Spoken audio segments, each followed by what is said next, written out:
புத்தாண்டின் முதல் நிகழ்ச்சி தமிழகத்தில் பிரதமர் மோடி பெருமிதம். திருச்சி பாரதிதாசன் பல்கலைக்கழக பட்டமளிப்பு விழாவில் பிரதமர் மோடி சிறப்பு விருந்தினராக கலந்து கொண்டார். அவர் 30 மாணவர்களுக்கு பட்டங்களை வழங்கி கௌரவித்தார்.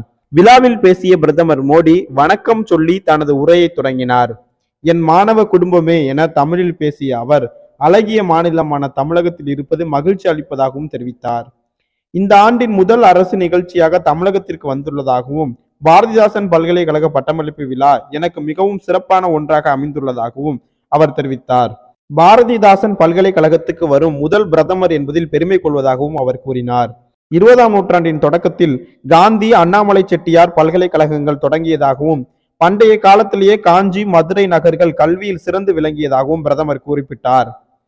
பல்கலைக்கழகங்கள் எப்போதெல்லாம் சிறந்து விளங்குகிறதோ அப்போதெல்லாம் நாடு வளர்ச்சி அடையும் என்றும் கல்வி என்பது அறிவோடு சகோதரத்துவத்தையும் வளர்க்க வேண்டும் எனவும் அவர் தெரிவித்தார்.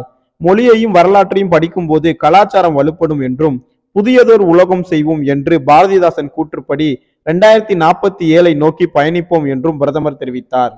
இதுவரை இல்லாத அளவிற்கு இந்தியாவின் திறமையை நமது இளைஞர்கள் உலகுக்கு பறைசாற்றுவதாகவும் உயர்கல்வியின் பூங்காவாக திகழ்கிறது தமிழகம் என்றும் பிரதமர் மோடி கூறினார். முன்னதாக பல்கலைக்கழகத்தில் உள்ள பாரதிதாசன் சிலைக்கு பிரதமர் மோடி மலர் தூவி மரியாதை செலுத்தினார். பின்னர் பட்டங்கள் பெறும் மாணவர்களுடன் பிரதமர் மோடி புகைப்படம் எடுத்துக்கொண்டார். அப்போது தமிழக ஆளுநர் RN ரவி, முதலமைச்சர் MK ஸ்டாலின், அமைச்சர் ராஜகண்ணப்பன் ஆகியோர் உடனிருந்தனர். மாணவர்களுடன் புகைப்படம் எடுத்துக்கொண்ட பிரதமர் அவர்களுக்கு புத்தாண்டு வாழ்த்து கூறினார்.